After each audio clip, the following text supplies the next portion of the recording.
नमस्कार दोस्तों, आपका स्वागत है यूनिवर्स इन्फॉर्मर की एक और नए इन्फॉर्मेटिव वीडियो में। आज हम इंसान कितने आधुनिक हो चुके हैं। हम धरती के बाहर जा सकते हैं। हमारे पास विज्ञान है जो हमें हमारे प्रश्नों के उत्तर देता है और आज हम अपने विज्ञान के जरिए अपने अस्तित्व के बारे में बहुत कुछ जानते हैं। पृथ्वी, जो हमारा घर है, जहां पर इंसानी जाति के कई पीढ़ियों ने अपना वक्त गुजारा है, जिसने कई करोड़ सालों से जीवन को अपने अंदर आश्रय दिया है। वैज्ञानिक डाटा के अनुसार पृथ्वी पर जियो की करीब 87 लाख प्रजातियां रहती है, जिनमें से हमने अभी तक केवल 15% को ही एक्सप्लोर किया है। लेकिन क्या आपने कभी सोचा है कि आखिरकार ये सारे जानवर पृथ्वी पर आए कहां से थे और पृथ्वी पर जीवन की शुरुआत कैसे हुई? इसे जानने के लिए आपको समय में पीछे चलना होगा। उस समय पर जब पृथ्वी का जन्म हो रहा था, तो आज से करीब 4.5 अरब साल पहले एक बड़ा सा आग का गोला बिना तारे का चक्कर लगा रहा था। इसका पूरा सतह लावा से बना हुआ था और इस पर जीवन का नामो निशान नहीं था। और उस वक्त पृथ्वी पर अंतरिक्ष से छोटे छोटे चट्टानों की बारिश हो रही थी और यह प्रक्रिया काफी लंबे समय तक चलती ही रही और फिर धीरे धीरे यह एक ग्रह का रूप ले लिया और इसका एक चांद भी बना। उस वक्त पृथ्वी का तापमान बहुत ही ज्यादा था। धीरे धीरे कुछ समय के बाद पृथ्वी का तापमान कुछ ठंडा हुआ और इस पर एक ठोस सतह का निर्माण हुआ और आज से करीब 3.9 अरब साल पहले इसने फिर से आग के गोलों का सामना किया। लेकिन इस बार केवल छोटे छोटे चट्टानों की नहीं, बल्कि उल्का पिंडों की भी बारिश हो रही थी। प्रतिदिन पृथ्वी पर हजारों की संख्या में उल्का पिंड बरस रहे थे और वह उल्का पिंड अपने साथ कुछ बहुत ही खास लेकर आए थे। इन उल्का पिंडों के अंदर जमी हुई बर्फ मौजूद थी, जिनके वजह से हमारे पृथ्वी पर समुद्र का निर्माण हुआ और साथ ही नाइट्रोजन गैस भी आया। लेकिन पृथ्वी अभी भी बेजान थी। यहाँ की स्थिति जीवन के लिए अनुकूल नहीं था। धरती का एटमॉस्फेयर पूरी तरीके से जहरीले गैसों से भरा हुआ था। यहाँ पर ऑक्सीजन का नामो निशान नहीं था और पृथ्वी चारों तरफ से केवल समुद्र से भरी हुई थी। लेकिन आज से करीब 3.8 अरब साल पहले धरती पर एक बार फिर से उल्का पिंडों की बारिश शुरू हुई।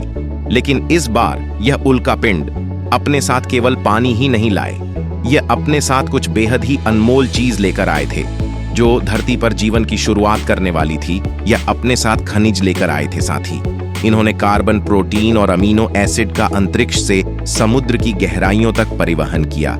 लेकिन समुद्र की गहराई में तापमान बेहद कम था, यहाँ तक सूर्य की रोशनी पहुंच ही नहीं सकती थी। लेकिन उस वक्त समुद्र की गहराई में छोटे छोटे प्राकृतिक चिमनीज मौजूद थे जो पानी को गर्म रखते थे और यहीं से जीवन की शुरुआत हुई। हम ये तो नहीं पता लगा सके कि ऐसा क्यों और कैसे हुआ था, लेकिन किसी प्रकार से इन मिनरल्स और केमिकल्स ने आपस में अभिक्रिया करके जीवन का निर्माण किया और यहाँ जन्म हुआ। पहले एक कोशिका जियो का, जो एक प्रकार के बैक्टीरिया थे, यह बैक्टीरिया समुद्र में काफी तेजी से भरने लगे। अब समुद्र का पानी पूरी तरीके से सूक्ष्म जीवों से भर चुका था। फिर आज से करीब 3.5 अरब साल पहले इन बैक्टीरिया की तादाद इतनी ज्यादा बढ़ गई थी कि यह आपस में जुड़कर इस प्रकार के पत्थर जैसे रूप में बदल गए थे, जिसे कहा जाता है स्ट्रोमेटोलाइट्स।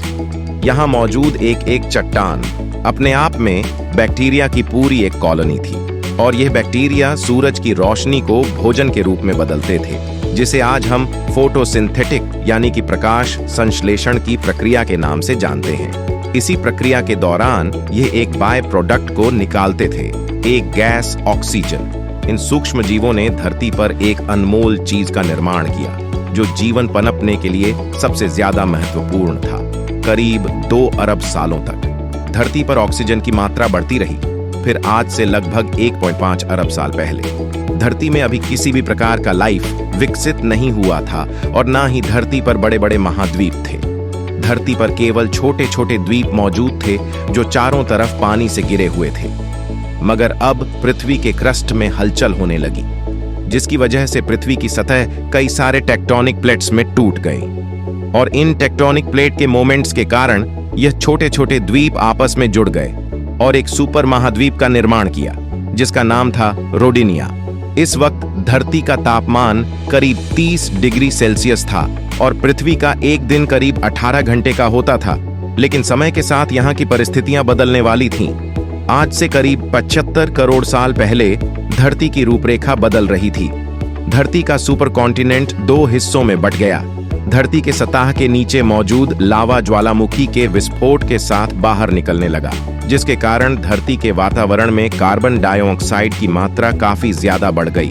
पृथ्वी चारों तरफ से इन घने बादलों से घिर चुका था और पृथ्वी पर लगातार एसिड रेन हो रही थी, जिसकी वजह से धरती के वातावरण का अधिकतम कार्बन डाइऑक्साइड धरती के चट्टानों पर कार्बन के परत के रूप में जमने लगे, जिस वजह से धरती के वायुमंडल में कार्बन डाइऑक्साइड की भारी कमी हो गई। और तो और धरती का वायुमंडल सूरज की रोशनी को रोकने के काबिल नहीं रह सका, जिसकी वजह से धरती का तापमान कम होने लगा और पहले आइस एज की शुरुआत हुई। और यह आइस एज अब तक का सबसे लंबा आइस एज था। लेकिन फिर समय के साथ साथ वायुमंडल में कार्बन डाइऑक्साइड की मात्रा बढ़ने लगी और इसी वजह से पृथ्वी का तापमान एक बार फिर से बढ़ने लगा, जिसकी पृथ्वी पर जमी हुई बर्फ पिघलने लगा और पृथ्वी फिर से सामान्य रूप में आने लगी। लेकिन उन सिंगल सेल बैक्टीरिया का क्या हुआ जो आइस एज आने से पहले समुद्र में मौजूद थे, जिसे हम जानेंगे अपने नेक्स्ट वीडियो में, जिस वीडियो का टाइटल होगा पृथ्वी पर जीवन की शुरुआत। तो दोस्तों, इस वीडियो को यहाँ तक देखने के लिए धन्यवाद। और वीडियो में दी गई जानकारी पसंद आया हो तो वीडियो को लाइक करना ना भूलें। आपसे मिलते हैं फिर एक नए वीडियो में।